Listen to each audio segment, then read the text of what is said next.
Sejam muito bem-vindos ao canal Resgate da Alma. Meu nome é João Vitor Gonçalves e no vídeo de hoje a gente vai falar um pouco a respeito do ossuário de Tiago.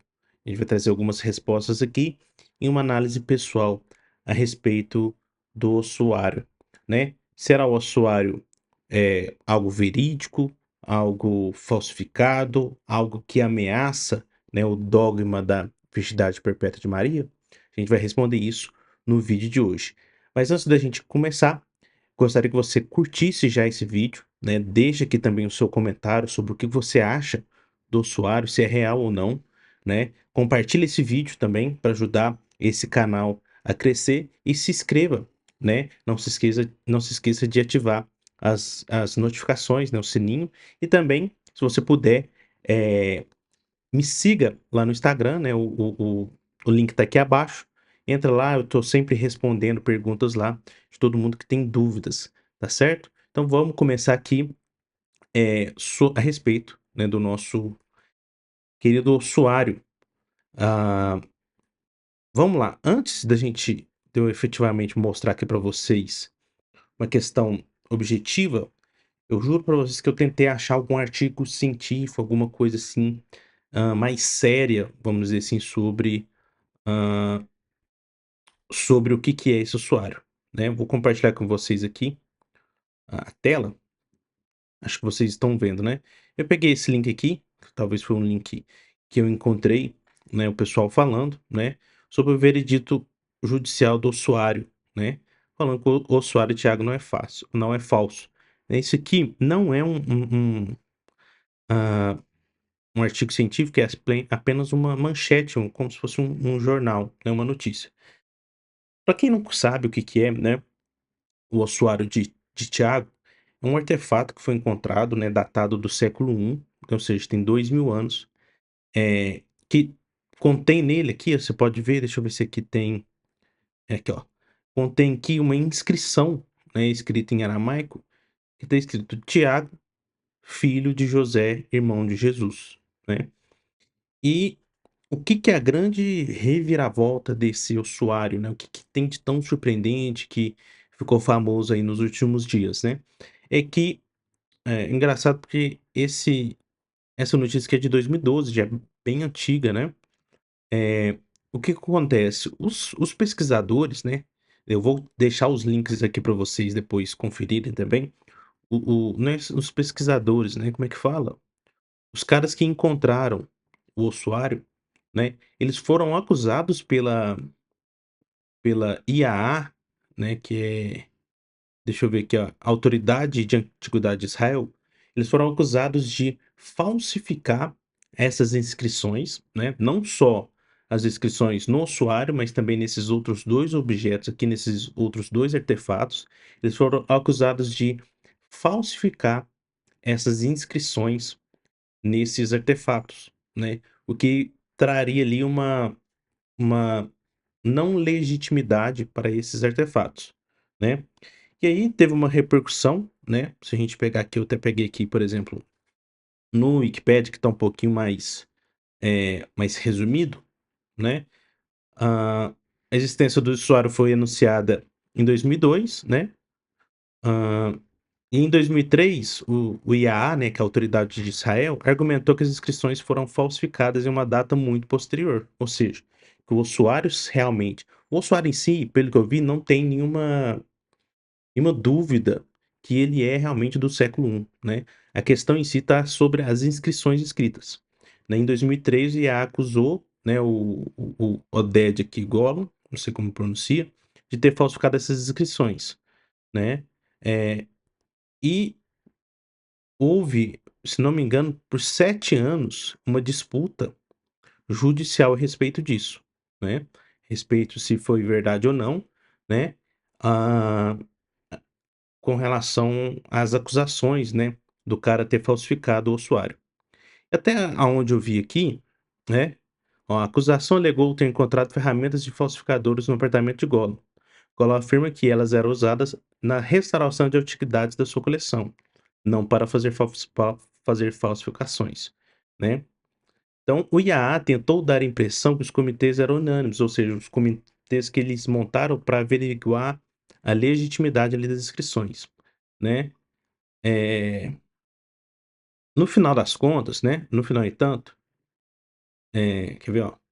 A decisão do juiz significa que a acusação não conseguiu provar que os artefatos são falsos, né. A discussão agora pode prosseguir de forma mais acadêmica, né. Eh, vamos ler essa parte aqui também, ó. Por outro lado, uma prova de falsificação não é fornecida pelos especialistas nomeados da IAA, né. Então, o eu não sei o nome, né. O ODED, ele encontrou esse artefato, tem essas inscrições.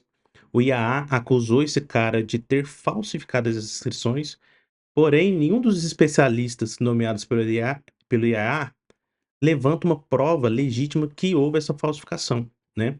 O julgamento então durou 7 anos, antes que o juiz Errol Farkas chegasse a um veredito.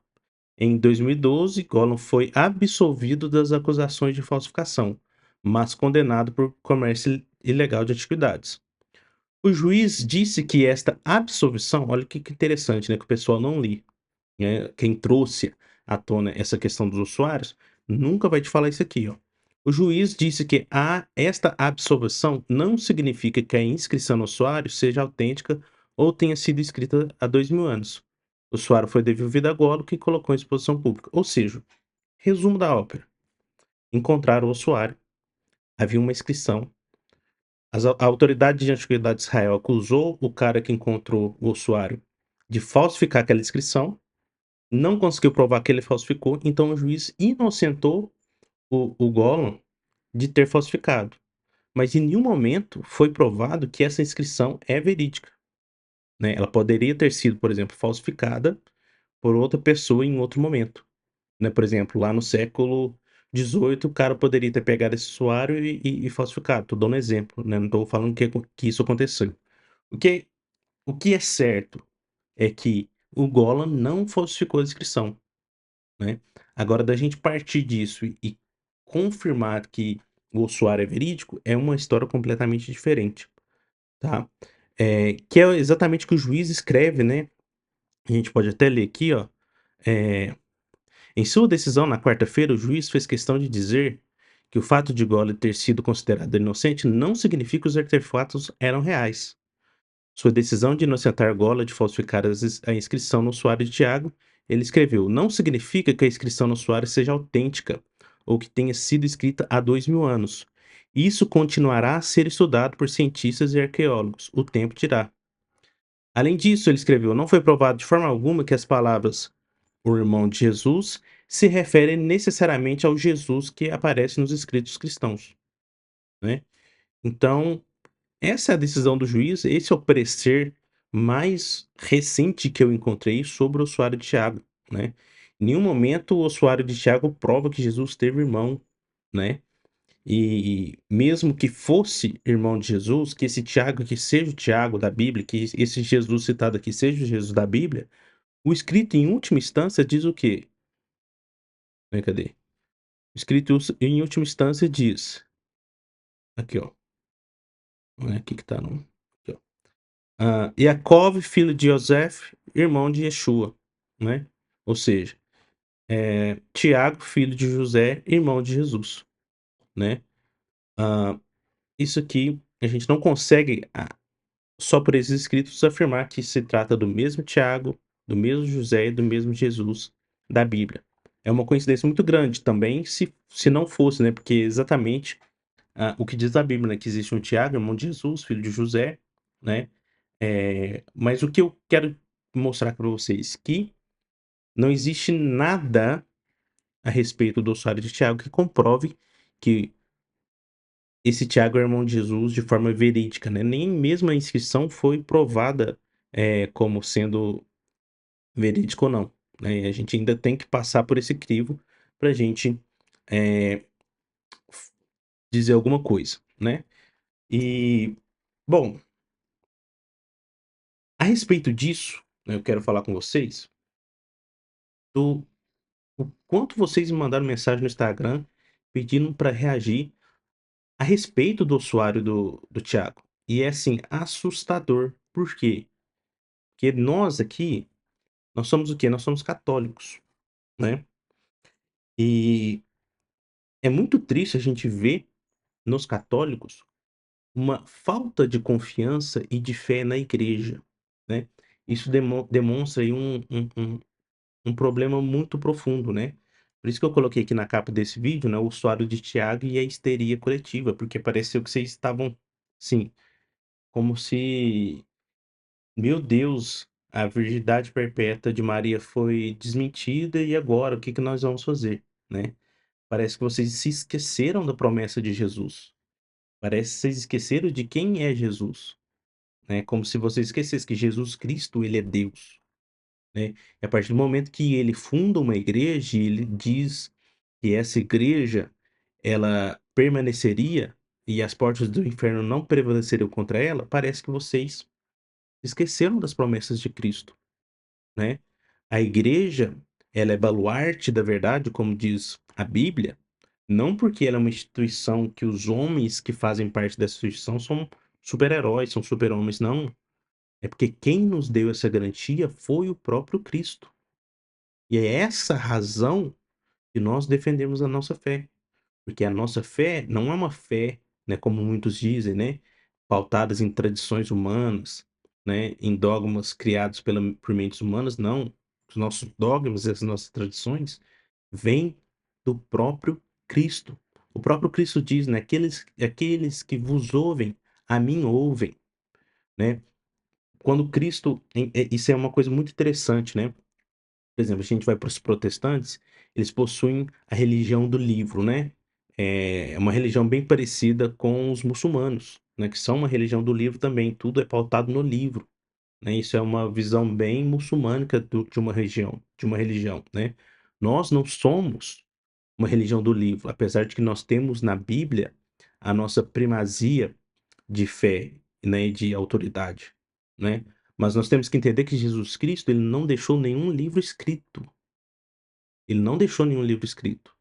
Se existe uma Bíblia hoje, é porque Jesus Cristo nomeou 12 pessoas, 12 apóstolos, ele conferiu a esses 12 apóstolos autoridade, sabedoria e a presença do Espírito Santo para que esses caras pudessem, eh,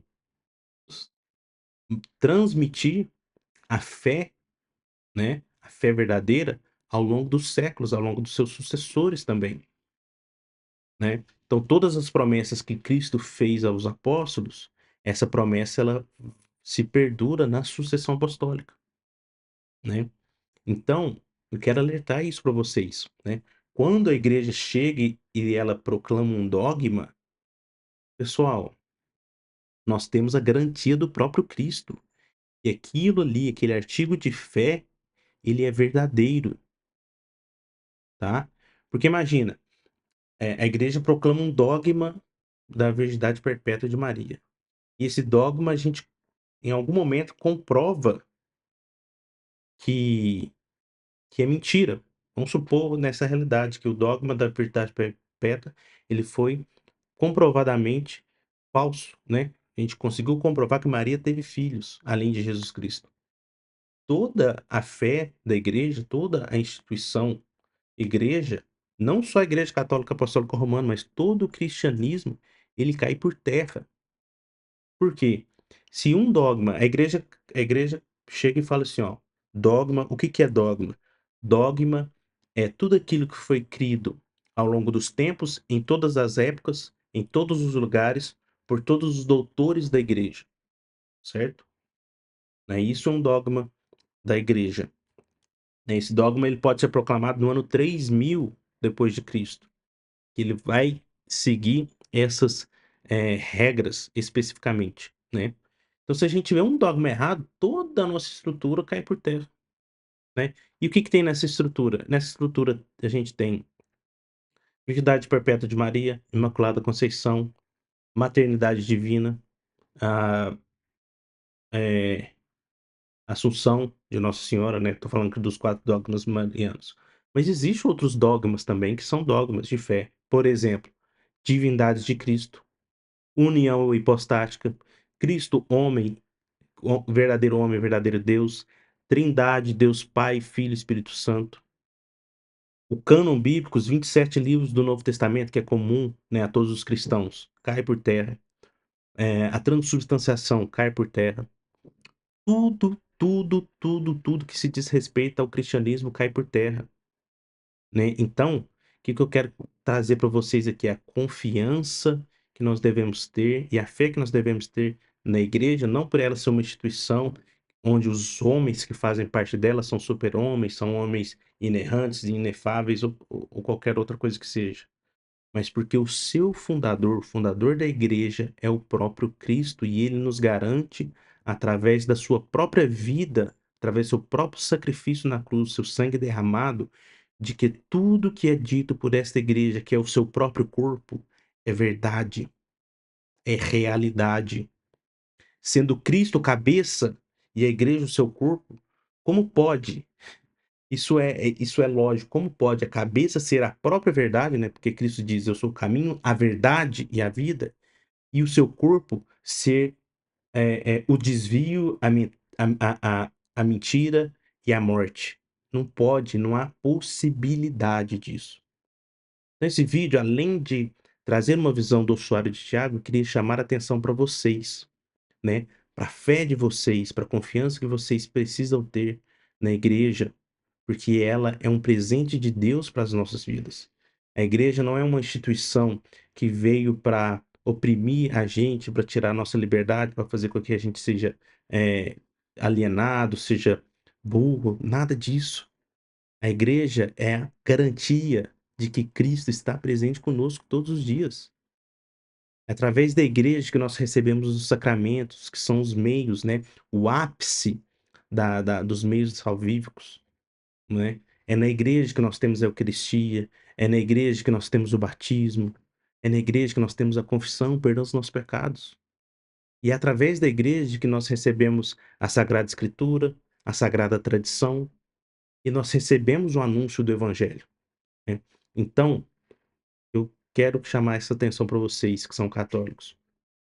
Confiem na Santa Igreja Católica Apostólica Romana, não porque ela se diz a igreja, não, não, porque o próprio Cristo disse, né, a Pedro: "Pedro, tu és Pedro, e sobre essa pedra eu edificarei a minha igreja, e as portas do inferno não prevalecerão contra ela", né.